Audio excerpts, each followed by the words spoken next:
Fans of Delaware County Cross Country, welcome back to the DELCO Cross Country Podcast. With you as always, this is your host. My name is Kevin Key, breaking down all of the DELCO Cross Country action. Before I begin, I want to give a special shout out to the Lady Aces of Lower Merion, you know, the team that I coach. They're also that non-DELCO squad with the introduction to today's show. As always, if you have a chant that you are willing to share prior to your races, please send me a video or audio on Instagram or on Twitter at DELCO XC Pod, or you can email me, delcoxc@gmail.com. Guys, I think my job was done this weekend. DELCO Times actually, covered cross country this weekend. Can you believe that actually happened? I mean, did we start a movement? Are they listening to us?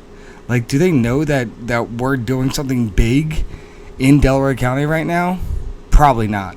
But I'm sure they might be tired of hearing about that podcast that's doing better than their articles. So they decide to write a big article this weekend on Delaware County cross country. So props to DELCO Times this weekend. But hey, at least I know which school Sloan Smith runs for. By the way, that's Marple Newtown, if you don't know. This weekend, I did not get to any of my goals at the Whippets Invitational, even though I tried to. My goal was to interview people and teams during that invitational, but my coaching duty called me during that meet, and I had to answer. So, Mara Carey, you were left off the hook for at least another week. What I was able to do, though, was I was able to talk to some coaches, some parents, coaches I haven't seen in a while, or I just met for the first time. And it was really cool to see some athletes, recognizing my voice, recognizing my face, and knowing this show. And I'm really grateful for that. I'm really grateful for you, the athletes in general. So thank you so much. But please feel free to come up to me, talk to me, say hi, introduce yourself. There's nothing better than making connections. And what I was able to do at this meet this weekend was to make some connections with fans, with coaches, with parents, and that's huge. But the bigger connection is you, the athlete. So please make sure that if you catch me at DELCO Championships this upcoming weekend, stop by, say hi. My aces will not be there. I will be a pure podcast duty. So make sure you stop by. What I was able to do at this meet, though, at the Whippets Invitational, was I was actually able to watch races. Something I missed out on for the past few years as I broke down races. But I never got to see races and strategies really open up. And I got to see that. I got to see at Whippets that strategy. I got to see the Marple Newtown girls slowly pick apart their own race, their own rivals that they were racing throughout that time, and pick up their speed. I saw a strategy behind the Strathaven girls looking to hold their own. I was able to watch Curtis Connor of Episcopal Academy and Oma Matheos of Ridley and Josh Sharp of Upper Darby find new strategy and success during the boys varsity race. And I was bought in, and I loved every second of it. Speaking about buying in, get your popcorn ready, because after I questioned where all the 5Ks were on the Car Thoughts episode this past week, you brought them big time. DELCO's is gonna be a show. But this episode, it's not about breaking down DELCO Championships. That's for later on this week. This show, though, is about the weekend that was at the Whippets Invitational, Foundation Invitational, George School Invite, and Adidas XC Challenge. So while I'm also going to be giving some new rankings, and trust me, there's a lot that changed over this weekend. So grab your popcorn, listen up, maybe turn up that dial just a little bit louder, because this weekend, it was a show. Let's get ready to go on the DELCO XC podcast. So let's dive into the weekend that was cross country all around Delaware County this weekend. Let's get this party started. All right, let's start where I was. I was at the Whippet Invitational. I got to see 3 DELCO powers in battle in the girls' race with Marple Newtown, Agnes Irwin, and Strathaven. Not to mention stars from Ridley and Upper Darby.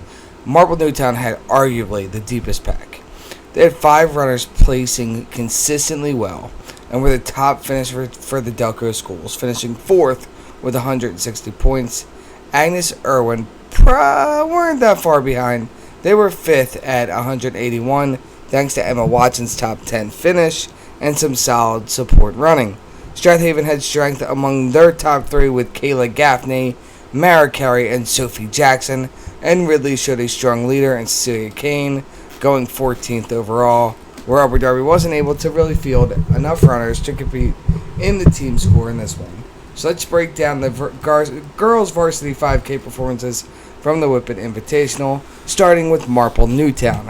What a day for the Tigers. Sloane Smith, who does attend Marple Newtown, had herself a huge race. She finished 4th overall at 18:13, really putting her name on the elite runners in Delaware County, potentially even the state right now. Right behind her, Avery DelCecco. She was at 11th with a strong 18:59, giving Marple a dynamic duo in the top 15. Jessica DeMaio and Julia Lee, they came through solidly in the mid-pack with times of 19:53 and 20:39, with Brooke Davis rounding out the scoring group at 20:54. This is a team that is looking like they could be dangerous in championship season, which is only a few days away. So we'll see where they land on our rankings. Agnes Irwin also looked really impressive. Emma Watson is their front runner for sure. She went 19th overall. She went 18:47. She has that trio of powers with Sophia Casey and Avery Brennan right with her, giving those Owls a little bit more depth. Like I've said in the past, I think they have more power than Harry Potter. I'm trying to push that one through, like that little inside joke. Maybe at one point they'll come up to me and be like, Hermione Granger. We'll see what happens. However, they showed depth with Avery Brennan and Sophia Casey both going sub 20, running 19:30 and 19:52. Then they packed it up with Margaret Dooley, Wynn Hastings, and Grace Falkland, all right around that 2050 mark. That kind of a pack running is exactly what you want to see from a program that is building for that late season success. Strathaven, they had a great showing as well. They were led by Kayla Gaffney, who went 19:06 for 12th place, with Mara Carey right behind her at 19:26. Should have grabbed that interview with Mara right afterwards. Didn't really get a chance to. She's got to stop being quiet and answer my questions. Sophie Jackson, she was 3rd overall for Strathaven's team. She went 19:54, giving them 3 athletes under the 20-minute mark. They got some more support with Julia Gatto, Sam Spector, and Caroline Rupon, all battling in the 21-minute range. Haven has their depth there. It's all about how close they can keep that 4-5 gap. Ridley had a standout performance up front with Cece Kane, who went 19-17 for 16th overall in this one. She's really showing that she's ready to mix it up with the county's best, just like she did last year around this time. After that, Ridley kind of spread it out a little bit. They had Erica Rainford at 21:40, Leah Starr at 21:50, and then some solid performances further back from Kylie McCauley, Katie Bentley, and Addison Hartfuss. If they can close that gap between Kane, they can climb up in those team standings pretty quickly. And let's check in on Upper Darby while we're here. Zoe Brown represented the Royals. She finished 25:59. Great to see Upper Darby on that line. Great support from Upper Darby every time they go to the meet. I love their coaches. I love their team. Fern always brings the energy, so shout out to Coach Fern. Bring that energy in her purple tutu this week. I'm hoping to see Upper Darby grow as this season moves forward. Overall, the big headlines from the Whippets Invitational: Sloane Smith and Emma Watson. They ran with that front pack. Strathaven's tight top 3, and really showing a real low stick in CC Kane. Delaware County girls showed up well here and sets the stage nicely as we move towards championship season. On the boys' end, Ridley had a strong showing.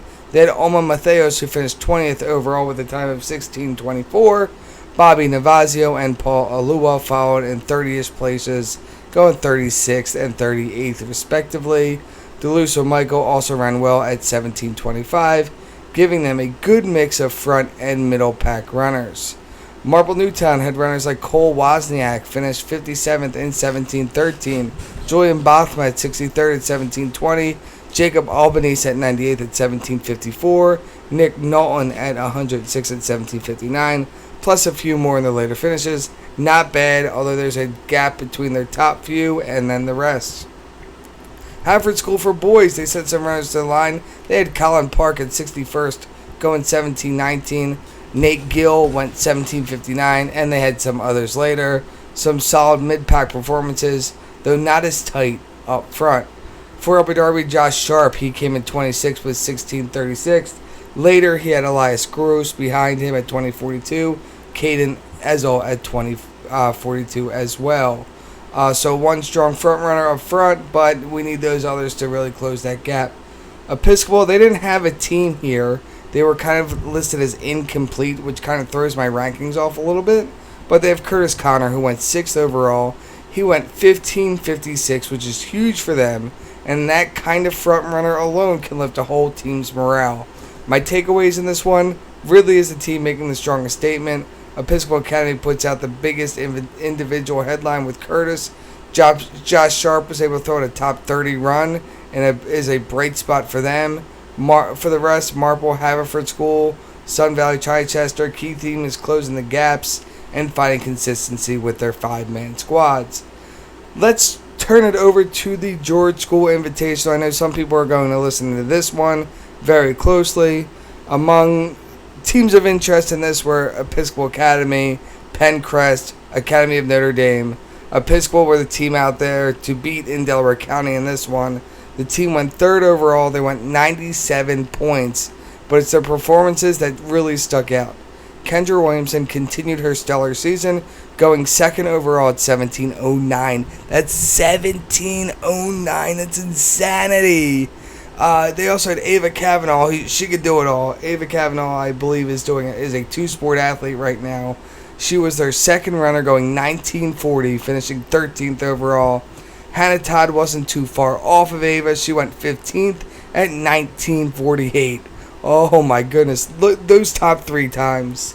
Those top 3 are going to be so hard to top at DELCO Championships. It's insanity. Just great front 3 overall in this one. Anna Bradford and Hannah Lake, they rounded out their top 5. Anna went 21:17 and Hannah went 21:43. Penncrest on the girls' end, they went 7th overall in this one. Cassie Jones, she finished 10th overall at 19:17. Cassie continues to be a sophomore sensation for this Penncrest team. She was followed by Caitlin Crumlish, who went 27th at 20:54, and Maddie Roudet at 32nd at 21:15 for the Lions. Academy of Notre Dame, they made their invitational debut. They went 8th overall in this one. Carson Tierney picked up where she left off a year ago. She finished 7th overall at 18:39. She aims to impress the Delcos again. She was followed in this one by Kara Sweeney, who was 20th overall at 2015. While Haverford wasn't a team score, it is something to note here. They had a few freshmen in this one. They had 3 freshmen that really flexed their muscle. They had a 25th and 26th place finish from Fiona McGoldrick and Jane Lozano, and they were followed by Naomi Ludwig, who was in 40th overall. When I talk about foundation, I'm going to be talking about foundation very soon in this podcast. These are 3 names you might see in that varsity race come DELCO Championships next week. I could easily see Haverford bringing these 3 and putting them and matching them up with their Evelyn Awad, their Ryan Dankiness, and really putting out a team score that could scare some people. I mean, if you're looking at their times out of these freshmen for Haverford, you're looking at, their places were 35th and 36th, not 25th and 26th. It was 21-28 for Fiona, 21-31 for Jane, and 21-48 for Lily for Naomi. They also had Lily, who's a sophomore, at 21-48. Naomi went 21-44. You put these girls in with Ryan and Evelyn, you're going to have a team race at DELCO Championships. And just like I just finished my rankings. I actually did them earlier in the day, and then I had to change them after breaking down this week's episode. And it's because Haverford was able to flex a muscle in 2 different races and never actually having a full team score, which kind of hides what they could potentially do at DELCO Championships.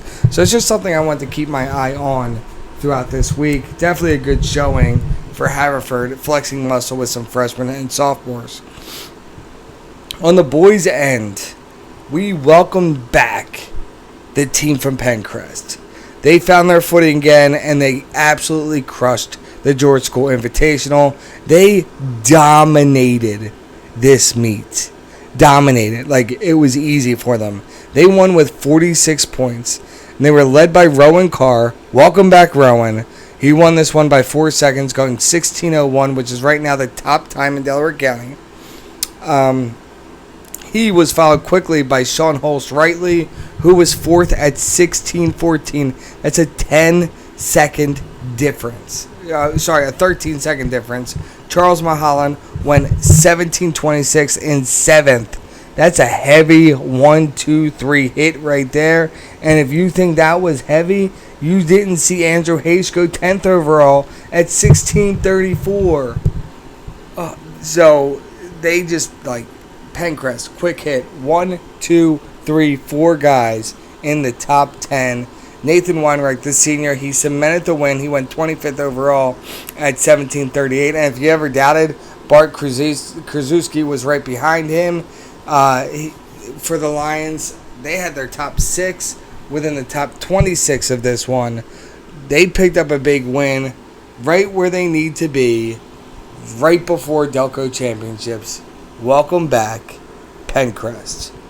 Running for chocolate and for pride, we had teams from Garnet Valley and Haverford girls in the AAA race that took the course. While Haverford was able to just narrowly nudge Garnet Valley in the team results, Avery Lustgarten stole the show as she went 7th place overall. Avery dominated the Aloha Hills of the Hershey course. She went 19:37. She was followed by freshman Caitlin King, who went 22:25, and Rachel Hicks, who went 22:53. I mentioned the team from Haverford for a reason. It's because Ryan Dankinis, she was their top runner. She went 21:06 on the Hilly State course, finishing 31st. And Evelyn Awad, she was next up for Haverford. She went 21:39. Like I said, I'm excited to see if Haverford's able to pull this strong pack of runners from the George School Invite into that DELCO Championships with Ryan and Evelyn and see where they land. Charlotte Goen, she was their third runner at 22:58. She was followed by Amelia Capewell at 23:10. Haverford went 16th overall foundation, with Garnet Valley going 19th.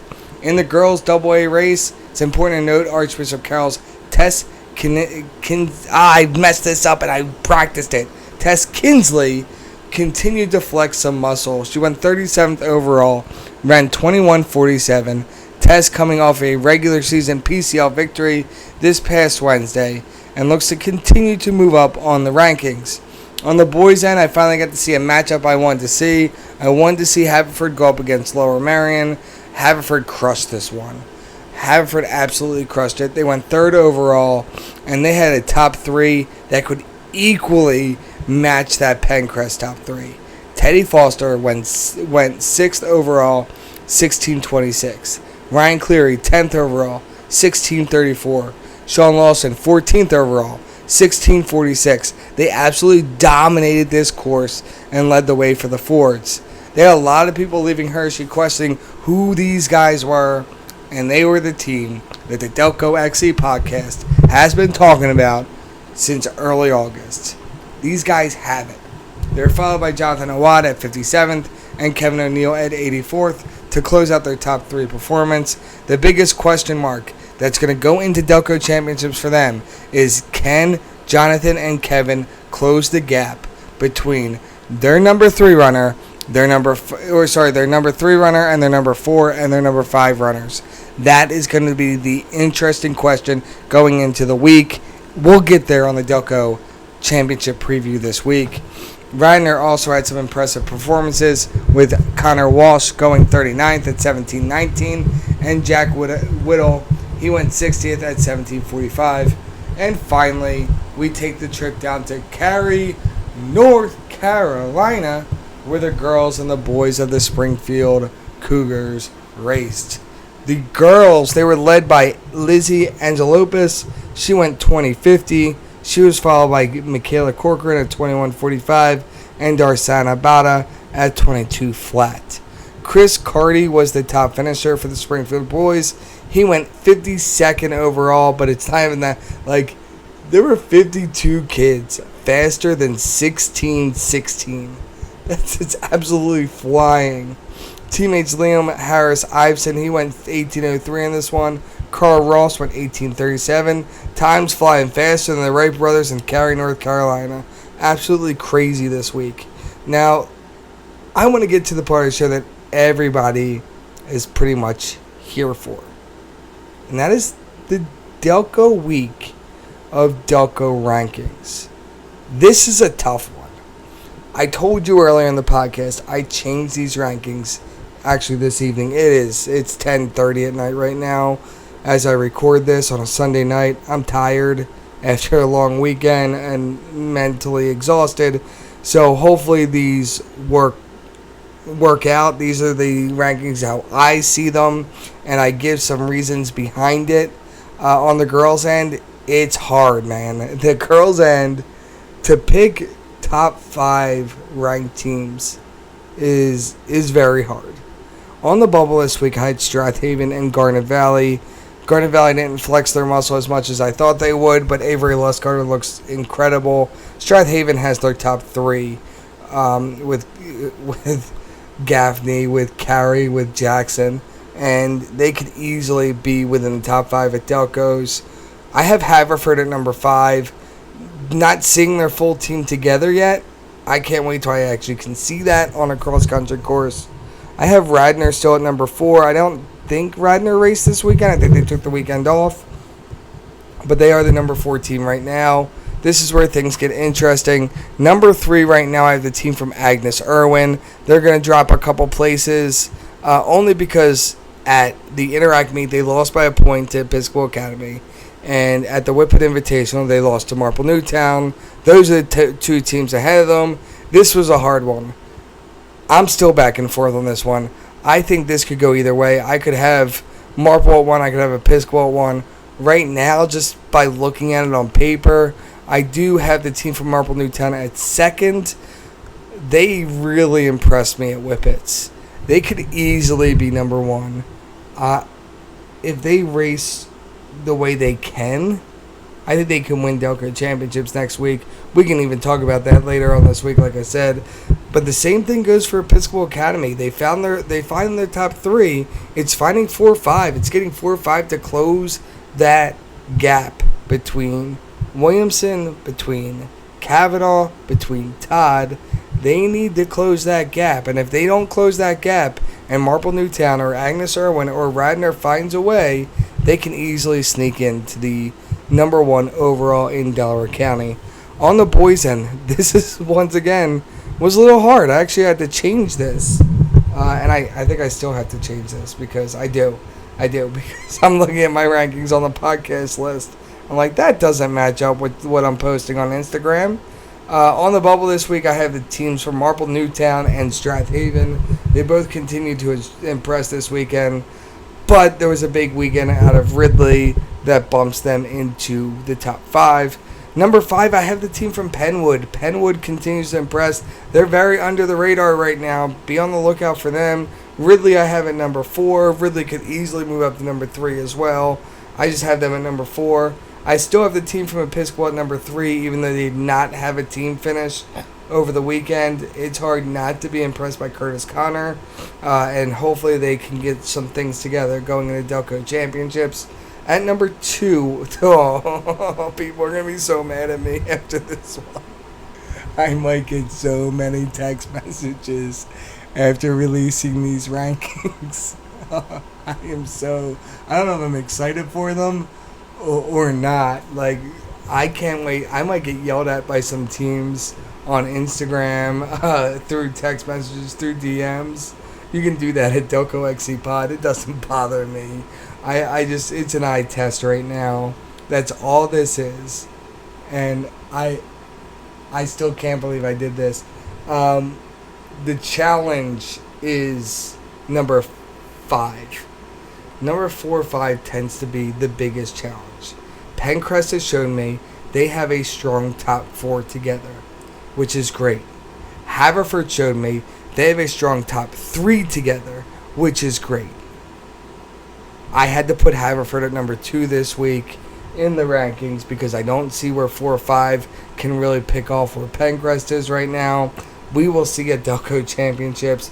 Pencrest right now, after a big George School Invitational performance, they are my number 1 team going into DELCO Championship week. If you want to complain, you can email me, delcoxc@gmail.com. You can send me a DM on Twitter or Instagram machines at DelcoXCPod. Some of you have my phone number, so I'm sure I'm going to hear about it anyway. Either like you ranked us too high or you ranked us too low, or where are we on the rankings. I can't believe you would do this to us. I am so ready for the backlash, but I'm so ready for DELCO Championship week. There's a lot going on this week. I have an episode planned for a DELCO XC Championship preview with a bunch of special guests. Now, there might be a fork that is thrown into this, and it's a personal fork, a personal wrench that's thrown into these things. I'm going to try my best to get the best DELCO XC coverage there is, including a preview for DELCO Championships. If, for some reason, I physically can't do the preview, I will make sure that it is covered in some way by someone, and I will make sure you have some content that is out there going into DELCO Championship week. I do have special guests lined up, but like I said, there might be a personal wrench that's thrown into a few things this week. Things are happening in my personal life, so we will see what happens. Nothing to be worried about on my end from the friends of mine on the podcast. So, like I said, I'll get something out to you this week for DELCO Championships. Right now, I am going to sign off, but I'm going to remind you to make sure you like, share, subscribe, whatever you have to do on a podcast. I don't even know. I know people are like, if you have a YouTube channel, I'll share and subscribe. I don't know the lingo. I'm just a teacher. Right now, an elementary school teacher, and I love this sport of cross country. But make sure you give us a 5-star review. Leave a comment. It's good for the algorithm. Alright? Good for the algorithm. And maybe one day, maybe, good things will come from this. Maybe even the DELCO Times will wake up and see how great you all actually are. With that, have a great DELCO Championship week. Get your rest. Get ready to go. Get ready to move up those hills at Rose Tree Park. And move. This is Kevin Key, and I am signing off for the DELCO XC podcast with DELCO Championships just a few days away.